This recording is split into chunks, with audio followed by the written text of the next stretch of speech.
Shalom Bapak Ibu Saudara yang dikasihi Tuhan.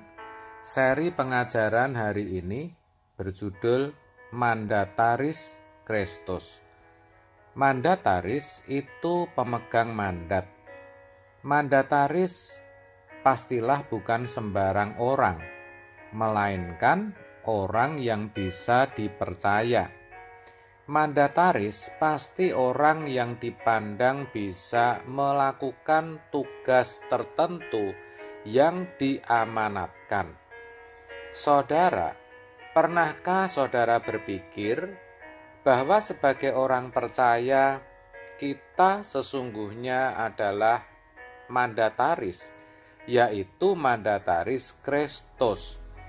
Itu artinya kita ini sebenarnya orang yang diberi kepercayaan untuk melakukan tugas atau pekerjaan tertentu. Yohanes 20 ayat 21 mengatakan demikian. Maka kata Yesus sekali lagi, damai sejahtera bagi kamu, sama seperti Bapa mengutus aku. Demikian juga sekarang aku mengutus kamu. Ini adalah perkataan Tuhan Yesus kepada para muridnya di suatu malam, di suatu tempat dengan pintu-pintu yang terkunci. Maklum saudara, pada waktu itu mereka sedang ketakutan akibat kematian Tuhan Yesus, guru mereka. Di sini, di tempat tertutup inilah Tuhan Yesus memperlihatkan lubang di tangan dan lambungnya untuk membuktikan bahwa dirinya yang telah mati benar-benar telah bangkit kembali, supaya para muridnya tidak ketakutan lagi. Dan memang benar, Alkitab mencatat para muridnya akhirnya bisa bersukacita. Ayat 20. Tidak hanya itu saudara, Tuhan Yesus dikatakan juga menghembuskan Roh Kudus kepada mereka. Dan sesudah berkata demikian, ia mengembusi mereka dan berkata, terimalah Roh Kudus. Yohanes 20 ayat 22. Roh Kuduslah yang akan memberikan penghiburan, kekuatan, tuntunan, dan penyertaan agar mereka bisa menjadi utusan yang berkenan. Menjadi utusan itu berarti menjadi mandataris. Saudara, kita pun tidak berbeda dengan murid-murid Tuhan Yesus pada waktu itu. Kenapa saya katakan demikian? Karena kita juga dimeteraikan oleh Roh Kudus Allah, yaitu ketika kita percaya kepadanya. Efesus 1 ayat 13.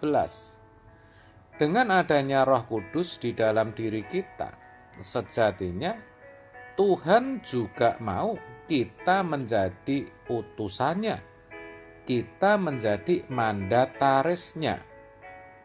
Sebagai mandataris, tentu kita harus hidup seperti yang dimandatkan atau yang diamanatkan kepada kita. Pertanyaannya, apa yang diamanatkan?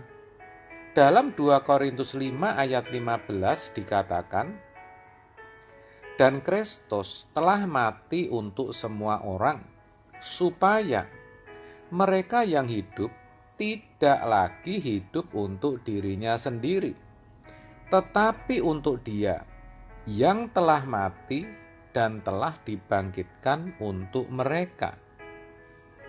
Saudara, ayat ini memuat pesan bagaimana seharusnya seorang mandataris Kristus hidup, yaitu bukan untuk dirinya sendiri, tetapi untuk Dia, yaitu untuk Kristus yang telah mati dan bangkit bagi dirinya. Sayang sekali, banyak orang percaya yang tidak menyadari akan hal ini, sehingga masih memiliki ego yang sangat tinggi. Maunya semua yang dilakukan hanya untuk kepentingannya sendiri.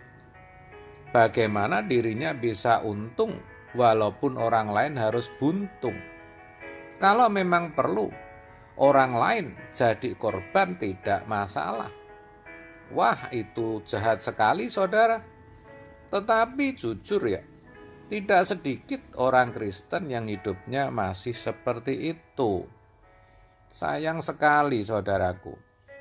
Bahkan ada juga yang sudah jadi aktivis atau hamba Tuhan, masih egosentris sekali, masih mencari pujian yang sia-sia, lebih suka menerima daripada memberi, masih menyimpan dendam dan kebencian, dan sebagainya. Ini sungguh ironi, saudara.